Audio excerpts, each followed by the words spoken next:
cursed collector, in the quiet town of Ravenswood, there was a young woman named Claire who loved collecting vintage dolls. Her prized possession was a collection of Barbies, each with unique dresses and intricate features. One day, while exploring an antique shop on the outskirts of town, she stumbled upon a dusty, glass-encased Barbie doll. The doll wore a tattered blood-red gown, and its porcelain face had a faint, eerie smile. The shopkeeper hesitated when Claire showed interest. "That doll has a history," the old man warned. It belonged to a girl named Eliza, who mysteriously disappeared 50 years ago. Her parents found the doll in her room, and strange things began to happen. They claimed it was cursed. Intrigued, rather than deterred, Claire purchased the doll and brought it home. She placed it on the highest shelf in her room, feeling a strange connection to it. That night, she heard faint whispers like a child humming a lullaby. Assuming it was her imagination, she dismissed it and went to sleep. Over the following days, unsettling events unfolded. Claire often found the doll in different places, on her desk, near her bed, even in the kitchen, despite never moving it. One morning she woke up to find "Play with me" scrawled on her mirror in what looked like tiny childlike handwriting. Claire's best friend, Megan, noticed her growing paranoia and decided to help. Megan suggested they record the doll overnight to uncover the truth. They set up a camera and left the doll in Claire's room. When they reviewed the footage the next morning, their blood ran cold. The doll's head turned slowly, its eyes glowing faintly in the dark. At 3 a.m., the doll moved its limbs, crawling off the shelf and onto Claire's bed. It whispered, "Eliza needs a friend," in a chilling, childlike voice. Panicked, Claire decided to get rid of the doll. She threw it into a nearby river, hoping to be rid of its curse. That night, Claire woke to the sound of her bedroom door creaking open. The doll was sitting on her nightstand, dripping wet, its smile wider and more sinister. Desperate, Claire visited the shopkeeper for answers.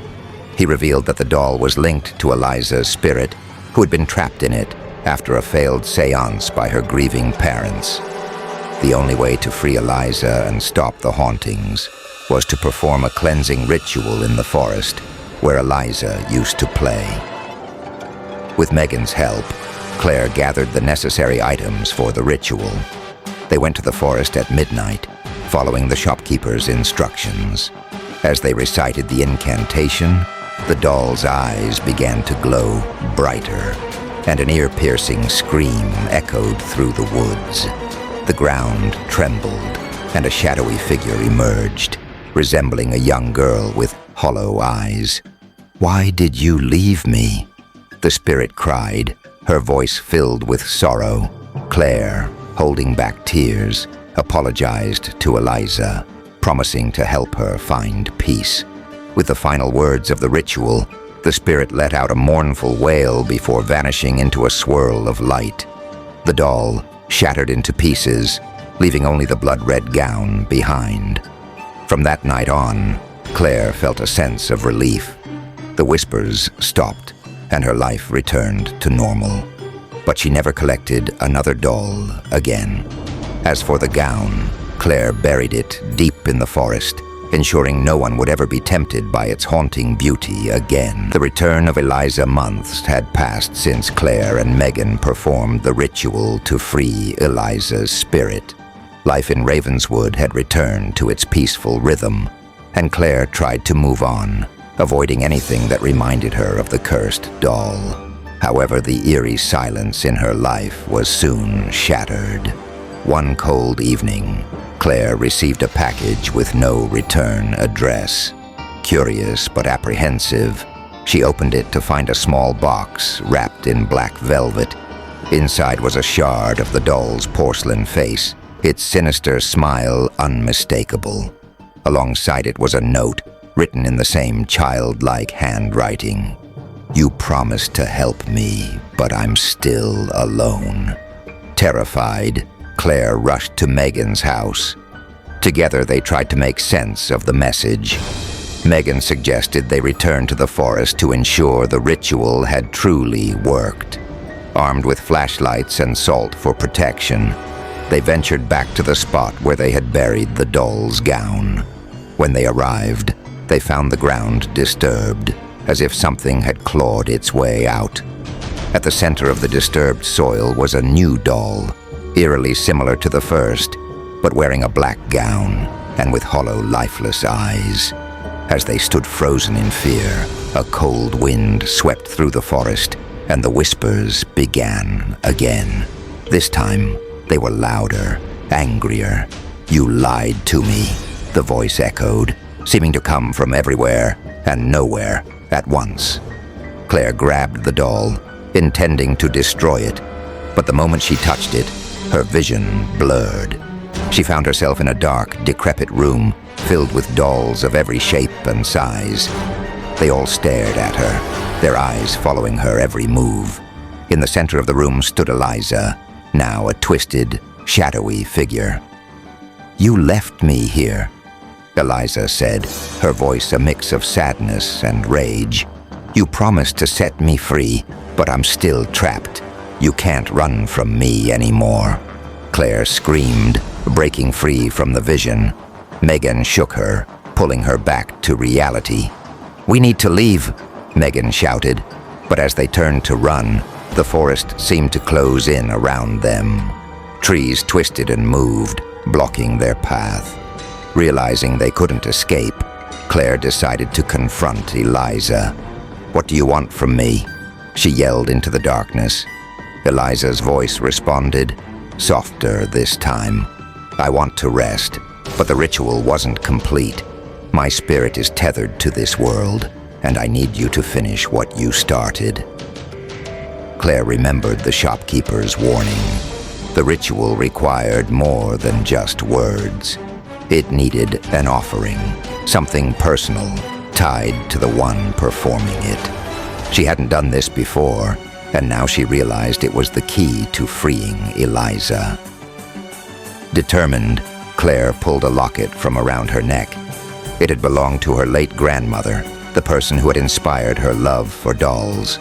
She placed the locket at the base of the new doll and recited the ritual again, this time adding her heartfelt plea for forgiveness. The ground trembled, and a bright light enveloped the forest. Eliza's shadowy form appeared one last time, her features softer, more human. "Thank you," she whispered, her voice filled with relief. As she faded away, the doll crumbled into ash, and the forest returned to its calm state. Claire and Megan left the forest, vowing never to speak of the events again. But Claire couldn't shake the feeling that something still lingered. A week later, Claire woke up to find her grandmother's locket back on her nightstand. Beside it was a note. "Thank you for helping me find peace. But some spirits never truly leave. Shadows in the mirror." Claire was shaken by the return of her grandmother's locket and Eliza's cryptic note. Though the doll had been destroyed and the ritual completed, Claire felt a growing unease, as if something was watching her. Days turned into weeks, and strange occurrences began again. Lights flickered without reason, objects moved on their own, and at night, Claire often felt a cold presence in her room. The most unsettling part was the mirror in her bedroom. It always seemed to hold faint, shadowy movements, even when she stood perfectly still. One evening, as she brushed her hair, Claire caught a glimpse of something behind her in the mirror. A shadowy figure with hollow eyes and a faint smile stood in the corner of her room. She spun around, but nothing was there. When she turned back to the mirror, the figure was closer, its pale hand reaching toward her reflection. Panicked, Claire called Megan and told her everything. Megan, though skeptical, agreed to stay the night. "If it's Eliza again, maybe there's something she's trying to tell you." Megan reasoned. That night they stayed awake, watching the mirror. At 3 a.m., the temperature in the room dropped suddenly, and the mirror began to fog up. Words slowly appeared on the glass, written by an invisible hand. "The mirror holds the truth." Confused but determined, Claire and Megan decided to investigate the mirror. They noticed it had an unusual weight and thickness, unlike a typical mirror. Claire recalled the antique shop where she'd first found the cursed doll. Perhaps the shopkeeper could shed light on this new mystery. The next morning they visited the shop, but the old man was gone. The shop was abandoned, its windows boarded up, as if it had been closed for years. Undeterred, they broke in and searched for clues. In the back room they found a journal filled with cryptic notes about cursed objects, rituals, and spirits. One entry caught Claire's attention. The mirror of shadows binds spirits to the material world. To release the tethered soul, one must confront the reflection of their greatest fear. Realizing the mirror was another object binding Eliza's spirit, Claire knew what she had to do. That night, with Megan by her side, she prepared to face the mirror. They lit candles around the room and recited the same ritual that had freed Eliza before. As they spoke, the mirror's surface began to ripple like water. A chilling wind swept through the room, extinguishing the candles. The reflection in the mirror changed, showing not Claire and Megan, but a distorted version of Claire's room, where the shadowy figure of Eliza stood, holding the original blood-red doll. "You abandoned me," Eliza's voice echoed, filled with sorrow and anger. "You broke your promise." Claire stepped closer to the mirror, her heart pounding. "I didn't abandon you, Eliza. I tried to help you. Tell me what I need to do to set you free." Eliza's reflection tilted its head, her expression softening. "You must face what you fear most. Only then will I be free." The mirror's surface shimmered, and Claire felt herself being pulled into it. She found herself in a dark, endless void, surrounded by whispering voices and shifting shadows. At the center stood Eliza, holding out the doll. "This is your fear," Eliza said. "The guilt of failing those you love. The fear of being powerless." Claire realized that freeing Eliza wasn't just about rituals. It was about accepting her own guilt and forgiving herself. She reached out and took the doll, feeling its cold porcelain in her hands. "I'm sorry, Eliza. I'll make this right." The void dissolved, and Claire was back in her room. The mirror cracked, and Eliza's shadow faded into the light. A sense of peace filled the room as the doll crumbled into dust in Claire's hands. Megan hugged her tightly. "It's over," she said, but Claire wasn't so sure. The next morning, Claire noticed a new note on her nightstand. "You've set me free. But the mirror sees all. Be careful what it shows you." To be continued. The mirror's curse. Claire thought the nightmare was finally over, but the cryptic note left on her nightstand lingered in her mind. The mirror sees all. Be careful what it shows you. She decided to cover the mirror with a black cloth, hoping to put the ordeal behind her. For a few days, life seemed normal again, until Claire began to have vivid dreams. In them, she was always standing in front of the mirror, the black cloth removed. The reflections weren't her own, but twisted, nightmarish versions of herself. One with hollow eyes, another with blood-stained hands, and yet another with a cruel, sinister smile. One night, Claire woke up to find the cloth removed from the mirror. Her heart sank as she saw her reflection staring back at her.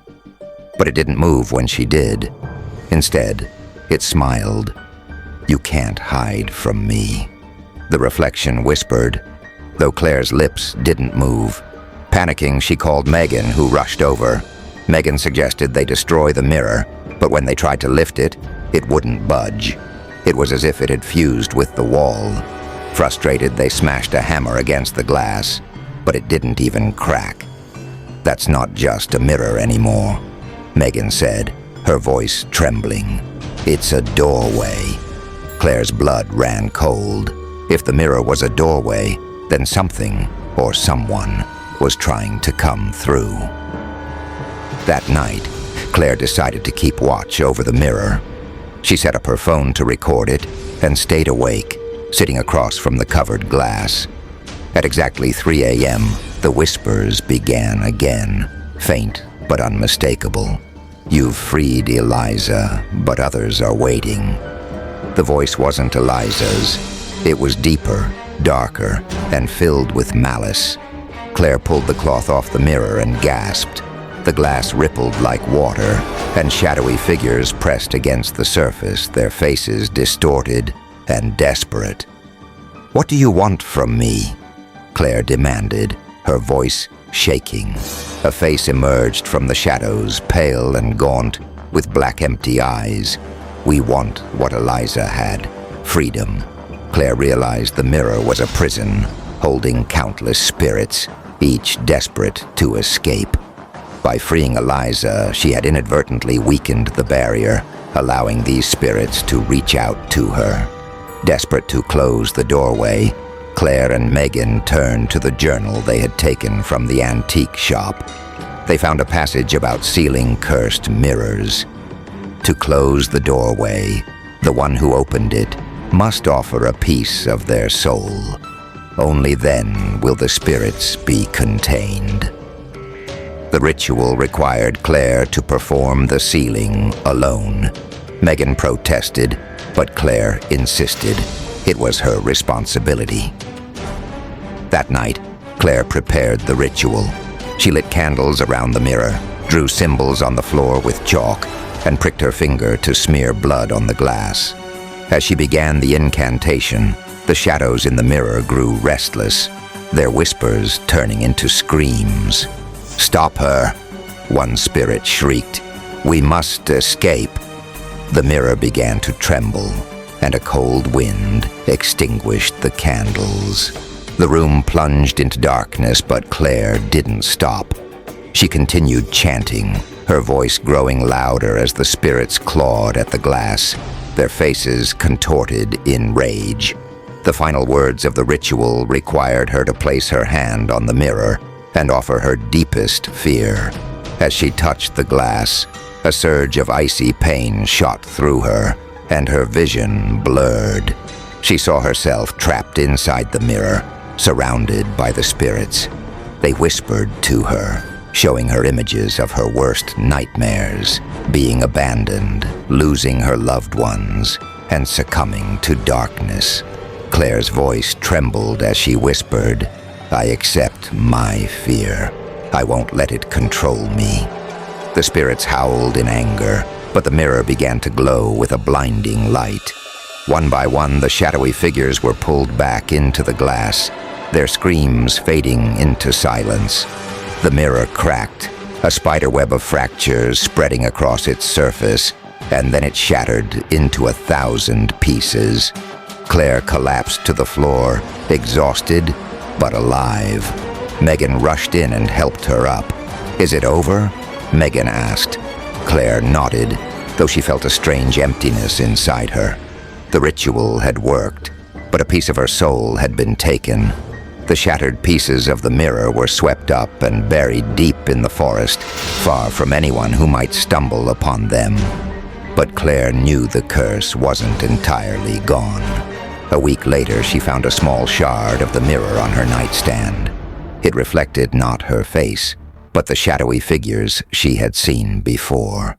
A note accompanied it, written in an unfamiliar hand. "The doorway may be closed, but the shadows will always follow."